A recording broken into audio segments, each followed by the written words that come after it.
جی سوال ہے کہ اسلام میں لونڈیاں رکھنے کی اجازت ہے؟ پلیز وقتی میں اس لیے تھوڑی دیر کے لیے خاموش ہو گیا ہوں کہ آپ اس سے جتنا حد اٹھانا چاہتے ہیں اٹھا لیں، کیونکہ بعض اوقات ایسے خواب دیکھنے میں بھی ایک لذت ہوتی ہے.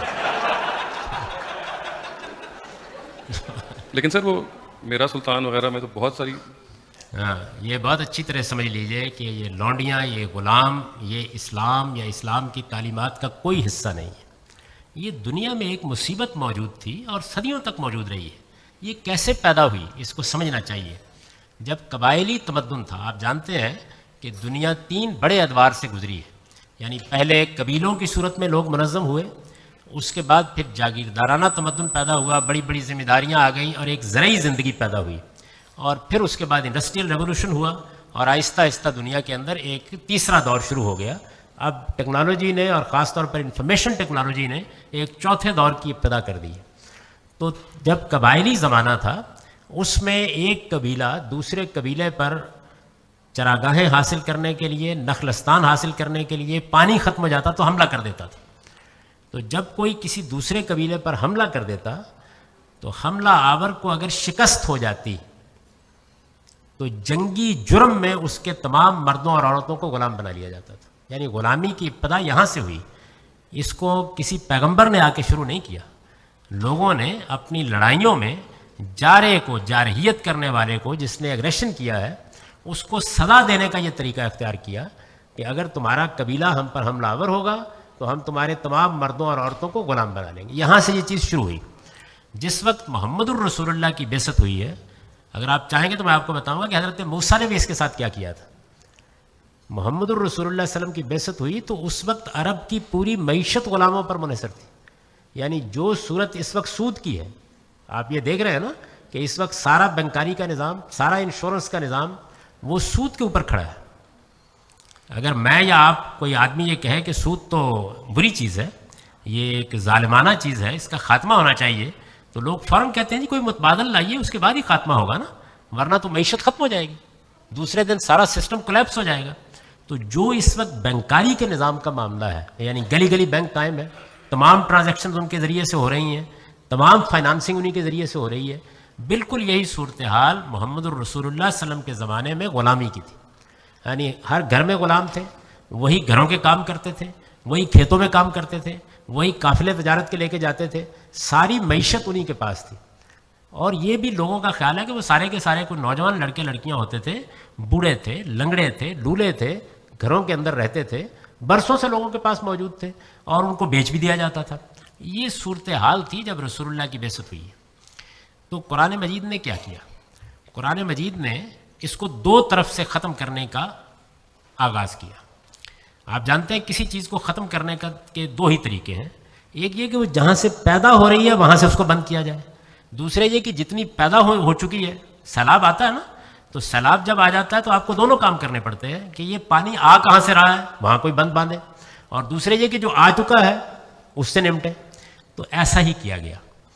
سب سے پہلے جب جنگ بدر کا موقع آیا ہے تو آپ سورہ محمد کو نکال کے دیکھیے، جتنے غلام بنتے تھے جنگ میں بنتے تھے. یعنی بننے کا راستہ کیا تھا؟ جنگ ہوگی، قیدی پکڑے جائیں گے، عورتیں مرد غلام بنا لیے جائیں گے، یہی طریقہ تھا. تو قرآن مجید نے اعلان کر دیا بدر سے پہلے، پہلی جنگ جب مسلمانوں کو پیش آنے والی تھی تو اللہ تعالیٰ نے یہ بتایا کہ اب یہ جنگ پیش آنے والی ہے. اس جنگ میں جب آپ قتل و غارت کر چکے ہیں تو اس کے بعد جو قیدی پکڑ لیں گے ان کے معاملے میں اب غلامی کا کوئی سوال نہیں. فَإِمَّا مَنًّا بَعْدُ وَإِمَّا فِدَاءً. اس کے بعد 2 ہی طریقے جائز رہ گئے ہیں. ایک یہ کہ آپ ان کو فدیہ دے کے رہا کر دیں، دوسرے یہ کہ احسان کے طور پر رہا کر دیں. تو اس طرح سے غلامی کے پیدا ہونے کا دروازہ بند کر دیا گیا. اب وہ غلام تھے جو پہلے سے غلام بن چکے ہیں، لوگ ان کو خرید چکے ہیں، وہ ان کے گھروں میں ہیں. ان کے بارے میں اگر یہ کہا جاتا کہ آج کے بعد سب کو آزاد کر دو تو آپ جانتے ہیں نتیجہ کیا نکلتا؟ یعنی عورتیں، مرد بے گھر ہو جاتے، کسی کے پاس چھت نہ رہتی سر چھپانے کے لیے، کسی کے پاس روٹی نہ رہتی کھانے کے لیے، کیونکہ ان کی ساری زندگی کا انحصار ان کے مالکوں کے اوپر تھا. عورتیں کعبہ گری پر مجبور ہو جاتی، مرد بھیک مانگنے پر مجبور ہو جاتے ہیں. یہ نتیجہ نکلتا. تو کیا طریقہ اختیار کیا گیا؟ وہی جو آپ بینکاری کے بارے میں کہتے ہیں کہ تدریج کا طریقہ اختیار کیا جائے. چنانچہ دیکھیے کہاں سے ابتدا کی. سب سے پہلے قرآن نے اپیل کی سورہ بلد میں کہ سب سے بڑی نیکی کیا ہے؟ فک و رقبہ، لوگوں غلاموں کو آزاد کرو. اور جو فک و رقبہ کے معنی جانتے ہیں؟ گردنیں چھڑاؤ. بڑی ہی مؤثر اپیل کی لوگوں کو، گردنیں چھڑاؤ، تاکہ لوگ اس کو نیکی کا ایک بڑا کام سمجھ کے یہ کام کریں. تو لوگوں نے آزاد کرنا شروع کیے. بعض لوگوں نے نیکی کے طور پر خرید کر آزاد کرنا شروع کیے. گویا جو موجود غلام ہیں ان کی آزادی کی ایک تحریک چل پڑی. اس کے بعد قرآن مجید نے ایک دوسرا حکم دیا، اور رسالت مآب صلی اللہ علیہ وسلم نے اس کو نافذ کیا، کہ نفسیات بدلی جائے. اس لیے کہ غلام تو بیچارے بالکل گرے پڑے تھے سوسائٹی میں. تو یہ کہا گیا کہ اب غلام اور لونڈی کا لفظ استعمال نہیں کیا جائے گا. عربی زبان میں غلام کو عبد کہتے ہیں اور لونڈی کو اما کہتے ہیں. تو یہ طے کر دیا گیا کہ یہ لفظ کا استعمال ختم کر دیں مسلمان. اسی جگہ فتح اور فتات، بوائے اور گرل یا مین اور ومن کے الفاظ جاری کر دیے گئے تاکہ نفسیات تبدیل ہو. اس کے بعد اللہ تعالیٰ نے فرمایا کہ جتنے ذی صلاحیت غلام ہیں ان کی شادیاں کرائی جائیں تاکہ ان کے گھر آباد ہوں، یہ اپنے پاؤں پر کھڑے ہونے کے لیے راستے نکالیں. پھر جتنے گناہ لوگوں سے ہو جاتے تھے مذہبی لحاظ سے، مثلا زہار کر لیا، روزہ توڑ دیا، اس میں سب سے پہلے یہ کہا گیا غلام آزاد کرو، تاکہ لوگوں کے اندر آہستہ آہستہ. پھر وہ وقت آ گیا کہ جب یہ حکم دے دیا گیا کہ جو خود کھاؤ گے ان کو کھلاؤ گے، جو خود پہنو گے ان کو پہناؤ گے. یہ ذرا اپنے ملازمین کے بارے میں عمل کر کے دیکھیے، اندازہ ہو جائے گا. مقصد کیا تھا؟ مقصد یہ تھا کہ لوگ اس کے تحمل نہیں کر سکیں گے تو آزاد کریں گے تاکہ وہ اپنے پاؤں پر کھڑے ہوتے چلے جائیں. پھر لوگوں کو ترغیب دی گئی کہ جن لونڈیوں کی اخلاقی حالت اچھی ہے ان کے گھروں میں ان کو بہتر حالت میں رکھا گیا ہے.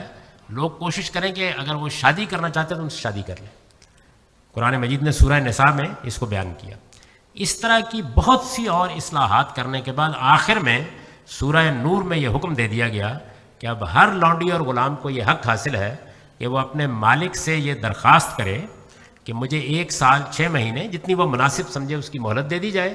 اس عرصے میں کما کے اپنی قیمت ادا کر دوں. کوئی غلام اپنی کمائی کا مالک نہیں ہوتا تھا. اس کو مکاتبت کہتے ہیں. اس کا حکم دے کے میں نے اس کو تعبیر کیا اپنی کتاب میں کہ گویا غلاموں کی آزادی کا پروانہ ان کے ہاتھ میں پکڑا دیا گیا کہ اپنی تقدیر کے پروانے پر خود دستخط کر لو، تاکہ یہ 1 سال 6 مہینے کی مہلت میں پتہ چل جائے کہ اپنے پاؤں پر کھڑے ہو سکتے ہیں یا نہیں کھڑے ہو سکتے. تو یہ طریقہ اسلام نے اختیار کیا، یعنی ایک طرف غلام بنانے پہ پابندی لگا دی اور دوسری طرف آزادی کی راہ اس طریقے سے کھول دی. مجھے بتائیے اس سے بہتر طریقہ کسی برائی کو ختم کرنے کا ہو سکتا ہے کوئی؟ تو فخر کے ساتھ اس کو بیان کیجئے. باقی یہ مولویوں کو کام کرنے دیجئے کہ وہ اب بھی کہتے ہیں کہ اندرا گاندھی سے ہم لڑیں گے اور اس کو لونڈی بنا کے رکھیں. یہ میں نے خود اپنے کانوں سے سنا. ویڈیو کو لائک کریں اور چینل کو سبسکرائب کریں.